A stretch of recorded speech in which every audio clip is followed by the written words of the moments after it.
It was a typical Monday morning, and Jacob was on his way to work. Feeling excited for the brand new week, he played his favorite music while driving to work. Little did he know that his life would change in a few hours. By 10 a.m., Jacob's boss called him to his office. His boss said, "Jacob, we are letting you go." Jacob's mind went blank, and he didn't hear any word after that. He packed his things and went out of the company building, feeling helpless and disappointed. Who could blame him? He is now jobless, with loans to pay, rent is almost due, and his wife is 5 months pregnant. On his things, there is the trophy that says Employee of the Year. He never felt so betrayed in his life. How can a company that he worked his blood and sweat for 10 years fire him just like that? He decided to throw the trophy away. Feeling shocked about his situation, he doesn't know what to do. He tried driving around town, hoping to find some answers. He doesn't want to go home and feels too ashamed to face his pregnant wife. Finally, he drove up to a local fishing port to clear his mind. As he walked at the end of the port, he noticed an old man quietly sitting peacefully with his fishing rod. Jacob stood by silently and just watched as the ships passed by. Suddenly, the old man said, "I had the same look on your face when I was young." Jacob, puzzled by the old man's words, asked, "What do you mean?" The old man said, "I know you're troubled right now. It could be work, relationship, or something else." Jacob was silent for a moment. Then he let go of a loud sigh and said, "Well, I'm having a rough day. I just got fired from my job, and my poor wife, she's pregnant, and I got bills to pay. I feel so powerless and lost right now." The old man asked, "So what are you going to do now?" Jacob replied, "I don't know. Deep inside me, I just want to give up right now. I really don't know what to do." The old man said, "I know how you feel, kid. I lived through the Great Depressions, and I know how hard it is losing your job, especially when your wife is pregnant. Right now, you feel as if the world came crashing down, but let me tell you this, you are stronger than you think you are." Jacob asked, "But how did you deal with such crisis in the past?" The old man said, "Stoicism, my friend."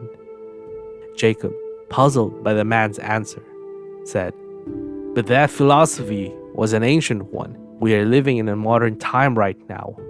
How can one ancient Greek philosophy help me now? And besides, a mere philosophy can't help solve my problems, can it?" The old man said, "Kid, remember this. There is no magic wand that can instantly solve all our problems in life. But you gotta start somewhere, right? And the best place to start is changing your mental attitude." Surprisingly, Stoicism is as practical as it can get. It is a philosophy on life. It helps you cope up with the hard times and all the things that make you feel powerless. Stoicism is an excellent starting point. Now, Jacob was listening. In life, there are things that are within our control, and there are things that are out of our control. Learning to differentiate which aspect of your situation falls on these two categories is the key in controlling your emotions and helping you take the best course of action. Jacob asked, "But what does the concept of having control or not having control has to do with Stoicism?" The old man replied, "That simple concept is at the heart of what Stoicism is. They call it the dichotomy of control. Right now, you have no control over the company that fired you, unemployment, the economy, time, heck, even the weather. But you have total control of your internal environment, that is, your mental attitude. I'm talking about patience, perseverance. Instead of giving up, you're going out, finding another job, your hard work, optimism, kindness, and compassion. When you focus on the things you have no control of, you will end up getting burned out and feeling helpless.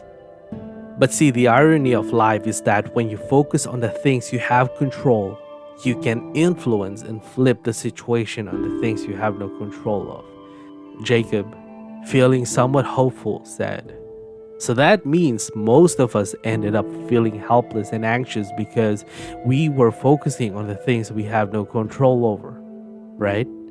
"That is exactly right," the old man replied. "Life can be complicated and challenging at times, kiddo, especially times like this in your life.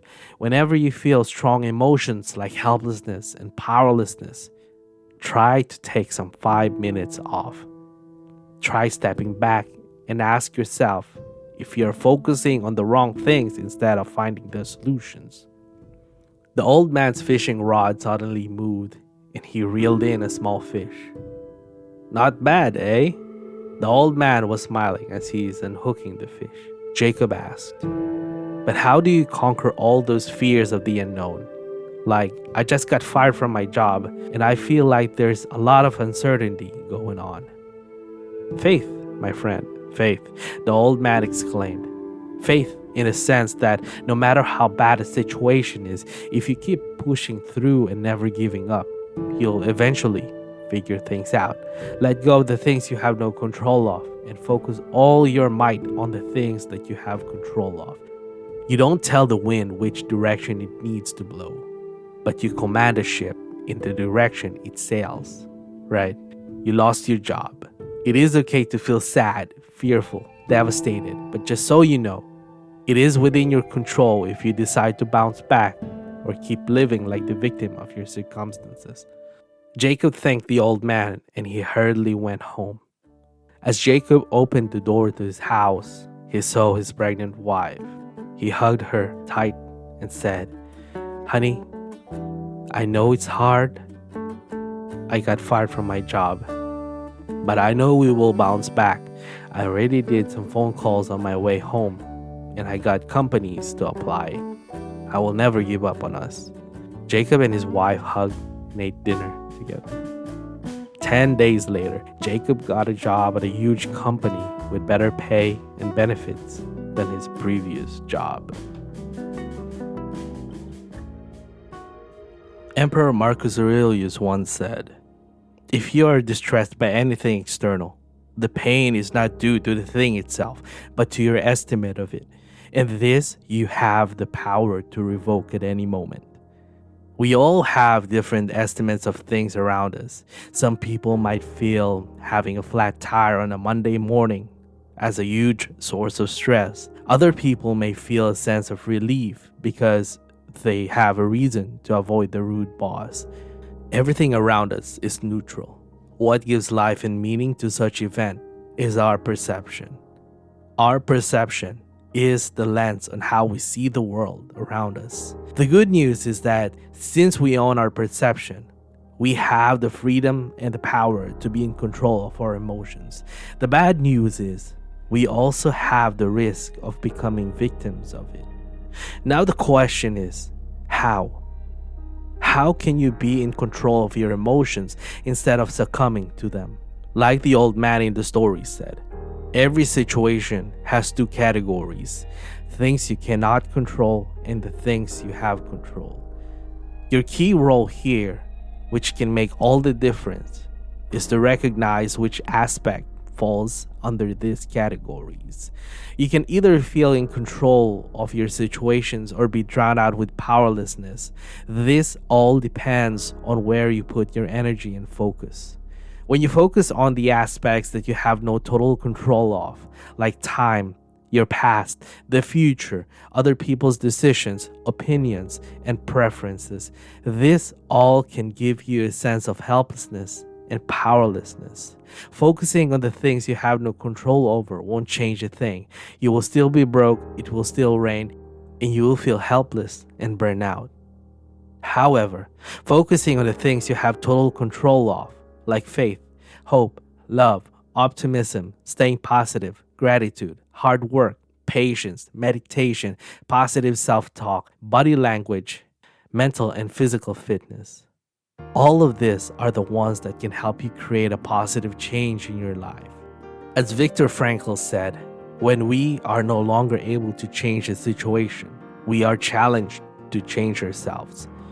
Accepting things in life that you have no control of forces you to let go of the excess emotional baggage and instead directs your attention to finding the right solutions to the problems at hand.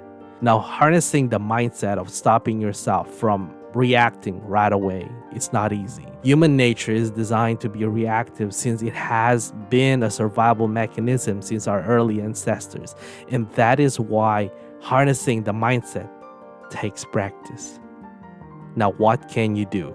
Every time you face a particular dilemma, as much as you want to react, try to pause.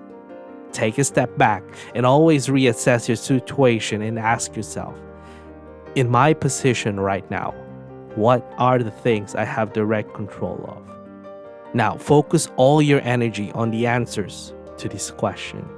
This one question can significantly change your life and how you deal with issues every day. As Seneca once laid out, to bear trials with a calm mind robs misfortune of his strength and misery. When you approach a situation with calmness, you tend to be more logical, more rational.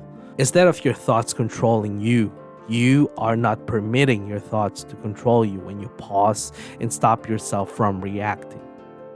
Marcus Aurelius also said, the nearer a man comes to a calm mind, the closer he is to strength. Serenity comes when you trade expectation for acceptance. Accepting that life won't be the same, accepting that you got laid off from your job, accepting that you ended up with piles of debt because of bad financial decisions, accepting that your relationship is not doing so well. Because at the end of the day, the moment you let go of your expectations is the moment you can achieve calmness. And that is the moment you can find clarity as to what you are supposed to do to change your situation.